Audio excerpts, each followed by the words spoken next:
Oh, what a day, what a day, what a day, what a day. Well, one of those days, I call them weekdays, even though it's a Sunday, they all end on Y.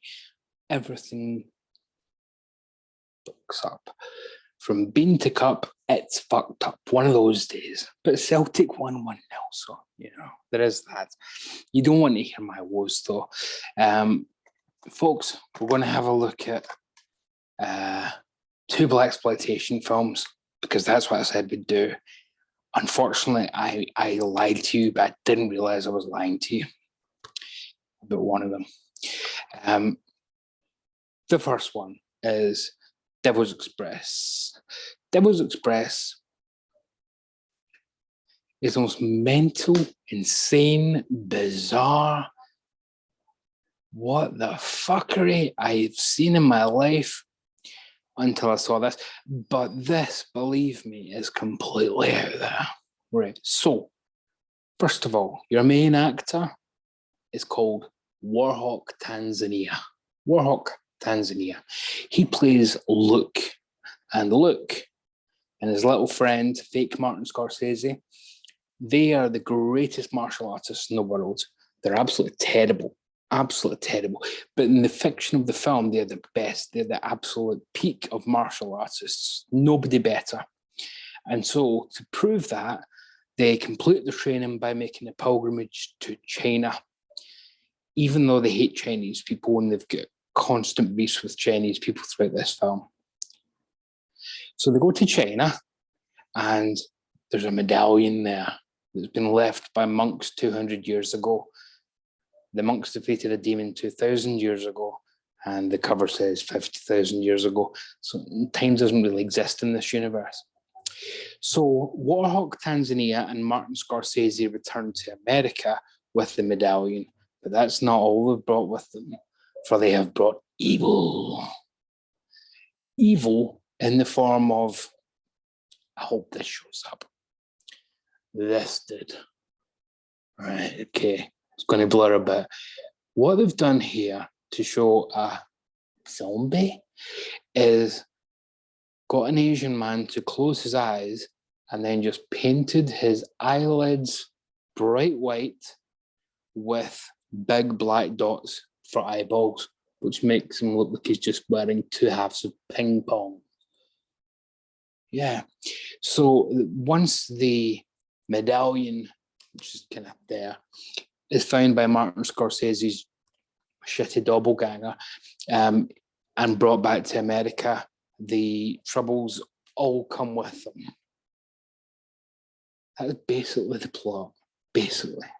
But there is no plot, because after that, the film forgets that it's a kind of supernatural horror and turns into The Warriors for about 45 minutes. And then it forgets it's The Warriors. Forgets that too, and it turns into a buddy cop film for 10 minutes. And then it kind of remembers that it's been about all these different things. So it goes from, we're the greatest martial artists in the world, my friend. We're going to China, we're going to prove it. Then it turns into, I hate Chinese people. I hate them. I hate them all. And fighting with Chinese people off and on for 45 minutes with the worst fight scenes you've ever seen in a film. So pretty much the best fight scenes by proxy. If you've ever seen Rudy Ray Moore's fight scenes in Dolomite, Warhawk and shitty Scorsese, they make Rudy Ray Moore look like Bruce Lee and Jackie Chan's love child. This guy, I don't know why they didn't just film it in slow motion, because that's how he moves. They might as well have leaned into it and pretended that was an artistic choice. He's so bad at martial arts, he's so tall and gangly that he cannot move. So everybody has to do things really slow. You could, when he throws a punch, you could call for a taxi to come and pick you up to avoid it. That's how slow this guy is. When Martin Scorsese throws a kick, the guys have to be right next to him because he's 3 feet tall. So all his punches and kicks have to be right up close. So you've got Warhawk, who's far too big and gangly to do anything, and you've got shitty Scorsese, who's far too small to do anything. And believe me, There's no Goldilocks in the middle that's just right. Everything in this is just batshit insane. You have the cops who come into it because there's some going on in the subway, chief. Hey, take a look at it. What do I look like? I'm just sitting here eating bagels because I'm a New York cop. They all talk like that in the police department in this film. You have the Egg Shen from Big Trouble in Little China character, who's the old mystic type. He's the one that finally tells Warhawk, we're not really after you and your friend in a nasty way, although we did kill your friend and quite a few of your other friends. We really just wanted the medallion back, because if that gets destroyed, then this ancient evil will rise again and take over the world. And instead of having a conversation about that, they just had 45 minutes of gang warfare on the streets. Instead of saying, excuse me, look, Mr. Warhawk Tanzania, sir.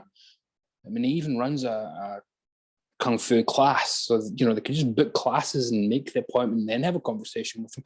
But that wouldn't be as fun as just attacking him in the street and just trying to get a medallion off his friend. So wonderfully bad fight scenes, a plot that's completely non-existent,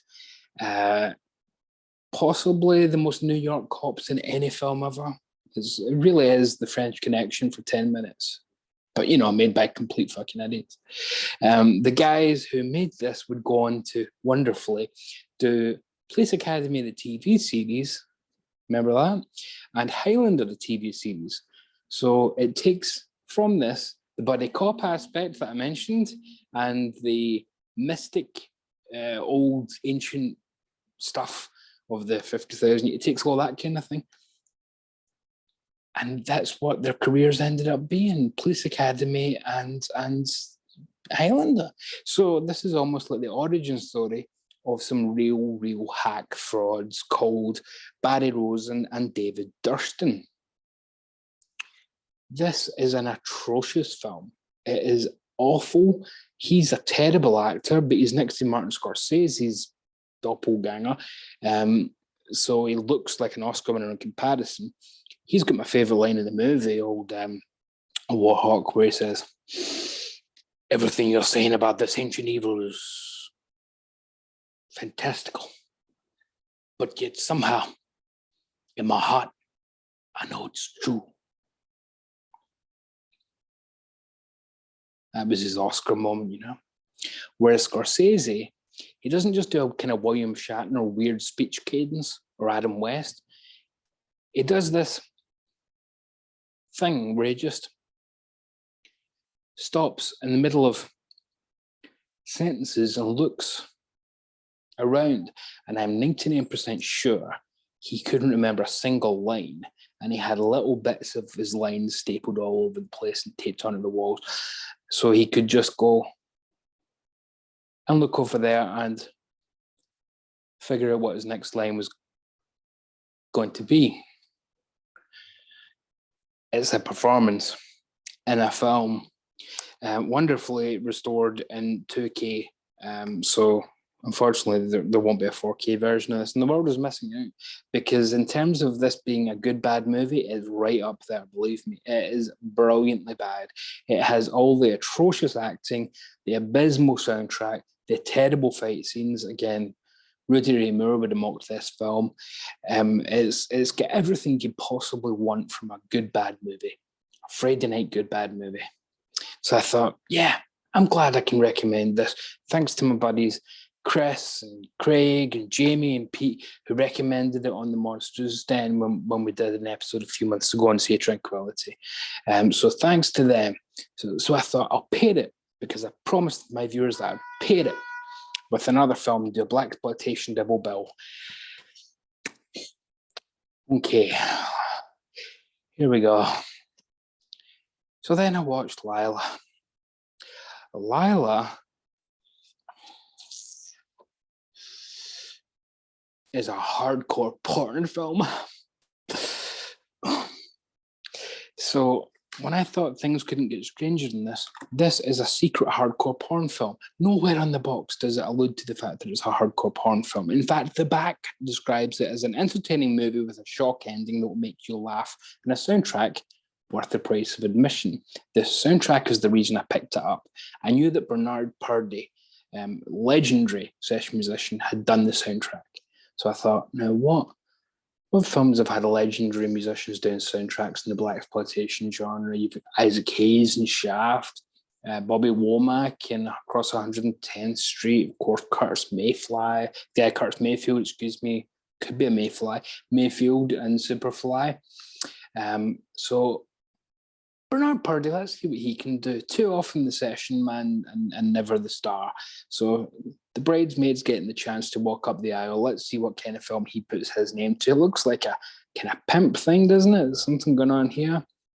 It's just a hardcore porno. But that made it wonderful. That made it absolutely wonderful because I was not expecting it in the slightest. So this guy, who I assumed was a pimp, is actually a Broadway producer who wants to put on the ultimate erotic stage show. And he's auditioning girls. And this is all 5 minutes into the movie. After Bernard Purdie sings, he's in the movie singing as well, the worst theme tune ever. Oh, Lialeh. You know I want you. Awful. There's a reason why he's a noted drummer, not a noted singer. He auditions girls for this stage production he's going to do, the erotic spectacular of Broadway's season, which is apparently a thing.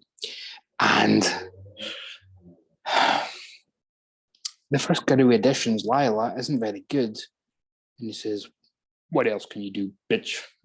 Everybody's bitch in this, by the way. It's one of those kind of movies. And she says, well, I have a very particular set of skills. She's a bit Liam Neeson. And her skills involve, and so I thought, okay, that was a really explicit sex scene there, complete with, here comes the money, all over the place. But maybe that's just one really extreme scene. No. The next scene after that is a completely separate sex scene in which a pastor hurts his penis and two women are on hand to kiss it better. And it's not just kissing they do with it. We then have a scene in which Lialeh, who by the way is the ostensible star of the film, you'd think, she's in maybe 10, 15 minutes. This is her there. She has a phone sex conversation with the pimp in which she says, why don't you come over here and bring your big, massive hat? She doesn't say hat. And he says, all right, bitch, I'm going to come over there and I'm going to fly a kite. It's not flying a kite. He's talking about something else. You see where it's going, right? So they're doing phone sex. And while this is happening, the ladies who are at the phone exchange are listening in, and it turns them on so much, they have a lesbian scene. It's a sex scene on top of a sex scene. I was impressed. I'm believing there's a few impressive things in this. Attention. Yeah, bloody hell. I don't know this guy's name, but he has one skill. It's not really a skill, it's a God-given thing. Thing being the operative word. This is an HD master made from the only surviving 16mm negative. That must be preserved for future generations, and we must always put this out and not tell people that they're about to sit through a hardcore porn film, because again, nowhere on the back does it say it's a porn film. Absolutely nowhere. Again, it's an entertaining movie with a shock ending. Well, the shock ending is the shock ending of what do you call it? The Crying Game. After being shocked by the fact that you've just accidentally watched a porno that you didn't plan on reviewing for your YouTube channel, I don't think that can shock you. You know, I've promised people a Blaxploitation film, and I'm actually reviewing a very hardcore porn film. So for what it is, I guess it's good. Everybody seems to be having a jolly good time of it. And yeah, a few gaps in logic, but believe me, plenty of gaps were filled during the making of that film. So I really have to praise Code Red, because they release absolute nonsense like this, which is better than Lawrence of Arabia. It really is. It's much more fun. And then they release something that's an actual hardcore porno film where it doesn't tell you anywhere on the package that you're about to watch a porn film. And it's got Bernard Purdie in it and doing the soundtrack. And the phone operator woman is also a star. She's the woman, I can't remember her name, the something. She had a band or a project. She's the woman who sang, "Ma, ma, ma, how do you like me? How do you like me?" Well, believe me, we know what she wants more of because we see it in this fucking film. And apparently, if she can't get it, she'll just resort to being a good old-fashioned lesbian. You know, not these modern lesbians, a good old-fashioned lesbian. So yeah, it's pretty much the perfect double bill. Are they Blaxploitation films? There's black people in them. Don't think they really speak much to the black experience, but this is massively entertaining. This is phenomenal stuff. Just see it. And this exists. If you've got Pornhub, I really don't know why you need this. Just put on a better soundtrack. So put Steely Dan on, because Bernard Purdie plays on Asia. Put Asia on, and then watch your favorite porno on Pornhub. It's better than this. But hey, bless Code Red for lying to us and giving us absolute mischief with that. Folks, as always, stay very safe out there. I'm rather shocked to be reviewing a hardcore porn film, but here we are. There we go. And as usual, stay very safe out there, and love, and indeed, mercy. Please, mercy. I'm probably going to get some downvotes for this, but mercy, please. I didn't mean to review a porno. I promise you. I really, really promise you. See you next time.